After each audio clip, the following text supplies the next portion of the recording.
properly, but I mean, you know what you wrote, but you basically... It reminds me of Magneto. It's just like, calm down, people. Let's just not like make a federal case out of it. You also, you said he wants to erode the very fabric of civilization, and Soros hates humanity. Like, when you do something like that, do you I think that's true. That's my opinion. Okay, but why share it? Why share it? Especially, why share it when people who buy Teslas may not agree with you, advertisers on Twitter may not agree with you? Why not just say, hey, I think this. You can tell me, we can talk about it over there, you can tell your friends, but why share it widely?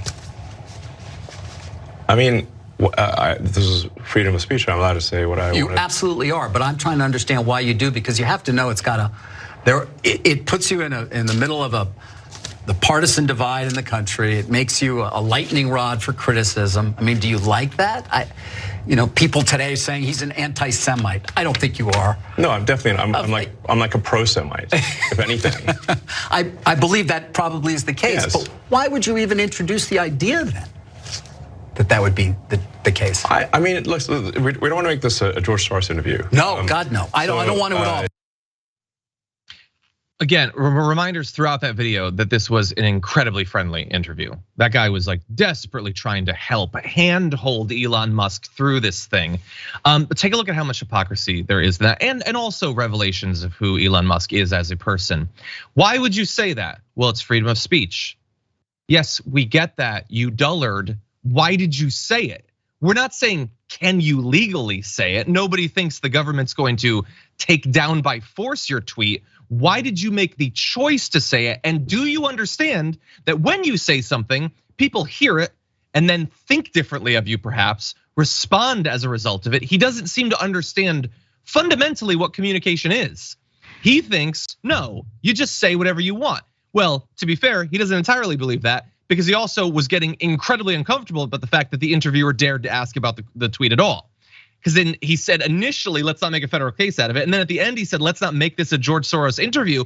Well, hold on, buddy. I thought you were a free speech absolutist. You sat down in front of the guy. He can say whatever the hell he wants to you. If he wants to ask 30 follow-ups about George Soros, he can do that. I thought that was your whole thing. But anyway, and he's being protected by the guy. Yeah, I believe that you're a pro-Semite. I believe that it was just a joke or whatever, even though he already said it's not just a joke, he means it. He thinks that the most prominent Jewish billionaire that's been identified by the right as a boogeyman hates humanity and wants to destroy it. And I shouldn't need to remind people of why that is an issue, but I just want to read, there was a great op-ed on The Atlantic about why this trope of he's a supervillain is so corrosive. Here's a section of it. Criticizing George Soros is not inherently anti-Semitic. He's one of the world's richest men and most influential philanthropists, as well as the Democratic Party's largest single donor, and his views undoubtedly warrant scrutiny and debate.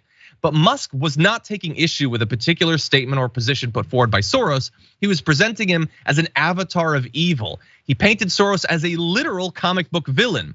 This is the language of anti-Semitism through the ages, which perpetually casts powerful Jewish actors as the embodiment of social and political ill.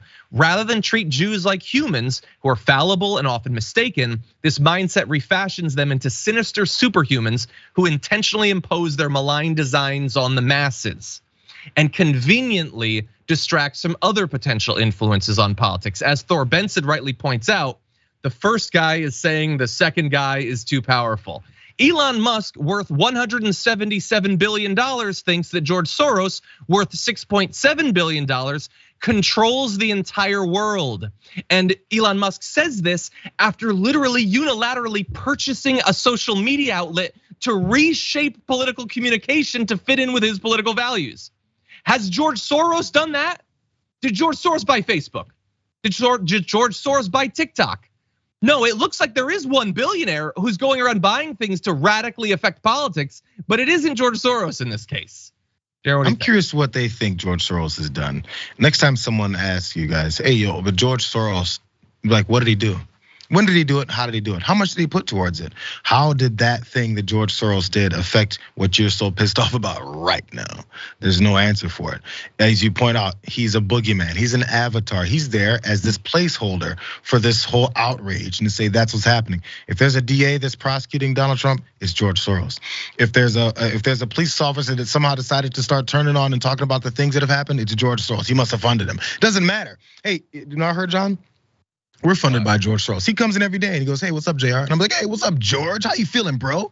We just hang out. George Soros is everywhere. George Soros is just like Joe Biden. He's feeble, he's old, and he can't think. And then he's also a mastermind, he's everywhere, and he funds everything. I don't know how those two things are possible, but they're definitely possible in the cartoon world. Lastly, one more thing here.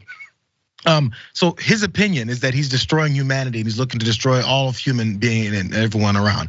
How is it being a multi-billionaire? How does it help you to sustain your wealth? If you're looking to destroy the very people in this capitalistic country that help fuel your wealth, fuel your billions, because that's where they get it from, everyone else. How is it that destroying these folks is gonna help you sustain your money? Because we already know anyone who's obtained billions of dollars somehow has definitely done it off the backs of people in some form or fashion. It's impossible not to. So why would you destroy those people? It doesn't make any sense. And if you actually have an opinion, you go, that's my opinion. What's your opinion based on? Why is that your opinion? What is it that's happened to allow you to believe that? It's okay if that's your opinion, but usually when people have opinions, it's because they thought something beforehand and went, you know what? Because of this thing, I think that. What is it that happened, bro? But the other guy's too busy kissing his ass to ask him any of those questions. Yeah, he got him to look bad, but not really intentionally. I don't know the interview's politics, but these were again, they were own goals because Elon Musk is not a genius. He's simply not a genius. And I will end with an offer that I will make to Elon Musk because Elon Musk would have you believe coming out of that interview that he is against this sort of corrosive money in politics. He's not. He's not. He's against George Soros's money in politics. He's not against money in politics. He's not against billionaire money in politics. I'll make this offer to Elon Musk and to every right winger in the country. You think you want George Soros's money out of politics? No, I want George Soros's money out of politics and all of the other rich a-holes' money too.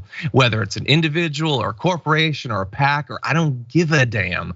I want all of it out of there, and then you never have to worry about this stuff ever again. Would you like to take that deal? We could shake on it. I have a feeling you're probably not gonna shake.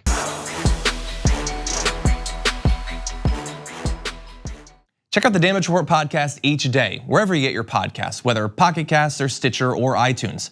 You can join me as I give you the news and stories you want with a range of co-hosts and interview guests jumping in on the fun each day. Again, that's the Damage Report, wherever you get your podcasts. And if you get them at iTunes, don't forget to rate and review. Sometimes I'll read them live on the show.